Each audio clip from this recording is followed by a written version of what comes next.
मानवी, मम्मी कब से बैठी खाने का इंतजार कर रही है। तुमने अभी तक खाना क्यों नहीं बनाया? घर में रहती हो लेकिन एक काम भी ठीक से नहीं करती हो। नरेश मानवी को डांटते हुए बोला। बस अभी बनाती हूँ खाना। ओ मीनी की तबीयत खराब थी तो ओ मुझे बिल्कुल भी छोड़ नहीं रही थी, इसलिए नहीं बना पाए खाना। मानवी ने कहा, बस तुमसे तो बहानेबाजी करवा लो, एक काम टाइम पर नहीं होता है। सही कहती है मम्मी, तुम तो एक नंबर की काम चोर हो। बैठे बैठे खाने को मिल रहा है तो भला में मेहनत क्यों करोगी? नरेश गुस्सा होते हुए बोला। नरेश, कैसी बातें कर रहे हो तुम? क्या मैं काम नहीं करती हूँ? मीनी को संभालती हूँ, घर का सारा काम करती हूँ, ऊपर से तुम लोगों की 10 बातें और सुनती हूँ, और तुम कहते हो कि मैं कुछ करती ही नहीं हूँ। मानवी ने कहा, हाँ तो ये तुम्हारा काम है और तुम्हें ही ये सब करना है। इसका क्या एहसान जता रही हो? यहाँ पति थका हारा घर पर आया है, पर ऐसा नहीं कि पानी के लिए तो पूछ ले, उल्टा बहस करने को हमेशा तैयार रहती हो। बड़बड़ाता हुआ नरेश कमरे के बाहर निकल गया। पीछे मानवी मीनी को गोद में लिए बैठी देखते ही रह गई। बाहर से सबके बड़बड़ाने की आवाजें सुनाई दे रही थी। सबको पता था कि मीनी को बुखार है, पर किसी ने भी उसकी मदद नहीं की। मानवी हैरान थी, घर में सारे लोग मौजूद हैं। सास ललिता जी, ननद सानू, देवर सोमेश, पर एक ने भी मीनी को नहीं संभाला। उल्टा नरेश के आते ही उसकी शिकायत लगा दी कि अब तक खाना नहीं बना, वो लोग कब से भूखे बैठे हैं। और नरेश भी इतना महान कि अपनी बच्ची के हाल चाल तक नहीं पूछा, उल्टा उन लोगों की बातों में आकर उससे ही लड़ने को तैयार हो गया। अक्सर यही होता था उसके साथ।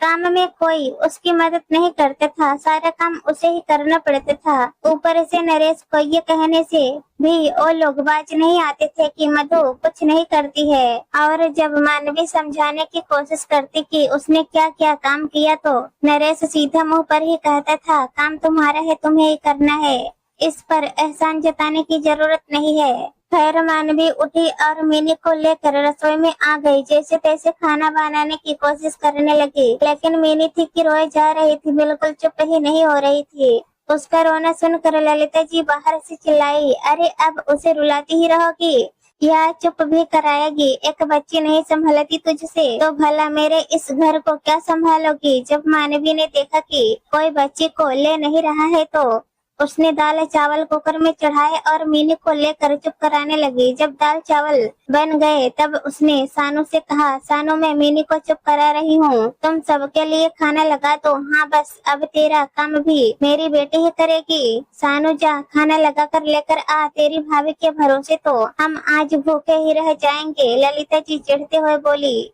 सानू रसोई में गई और बर्तन पटकते हुए सबके लिए दाल चावल लेकर आ गई। यह देखकर सबने अपने नाक मुंह सिकोड़ लिए। एक तो इतनी देर से खाना बनाया, ऊपर से बनाया क्या ये दाल चावल? सोमेश ने कहा। सोमेश भैया, मीनी को किसी ने संभाला तक नहीं, अब उसको संभालते हुए मैं यही बना पाई हूँ, आप खाना खा लीजिए। मानवी ने कहा, हाँ ये एहसान किया हमारे ऊपर, ये भी बना करके। मीनी की माँ है तो उसे संभाल के कोई एहसान नहीं करती है, और इस घर की बहू भी है साथ में, तो घर का सब काम भी तुझे ही करना पड़ेगा, तो अपने ही काम का क्या एहसान जताना। ललिता जी बोली, अरे मम्मी आप तो रहने दो ना, इसको तो एहसान जताने की आदत है, घर का काम करती है तो 10 बार गिनाती है, हमारी तरह मेहनत करके पैसा कमाए तो पता चले। नरेश ने कहा, हाँ तब तो भाभी जमीन पर पैर ही नहीं रखेगी, हम लोगों को बिल्कुल पूछेगी भी नहीं। सानू ने भी जवाब दिया। मानवी की इच्छा तो हुई कि पलट कर जवाब दे दे, लेकिन उस समय मीनी रो बहुत रही थी, इसलिए वो उसे लेकर चुपचाप कमरे में आ गई। खैर ऐसे ही समय बीत रहा था। इधर मानवी के मायके में उसके छोटे भाई की शादी पक्की हो गई। मानवी वहां जाने के लिए काफी उत्साहित थी। एक दिन शाम को सब लोग खाना खाकर बैठे थे तो मानवी भी वहीं आकर बैठ गई और नरेश से बोली, क्यों ना इस संडे को हम शॉपिंग पर चले, भाई की शादी के लिए मुझे शॉपिंग करनी है, नई ड्रेस खरीदनी है, मेकअप का भी सामान लेना है, मीनी के लिए भी कुछ कपड़े लेने हैं, तो सोच रही हूँ संडे को ही मार्केट होकर आ जाते हैं। उसके बाद तो फिर मैं 10 दिन के लिए अपने मायके रवाना हो जाऊंगी। ये सुनकर सब एक दूसरे की शक्ल देखने लगे। तब ललिता जी बोली, बहू भाई की शादी का कार्ड क्या आया? तुम्हारे तो पैरों में घुंघरू ही बंध गए।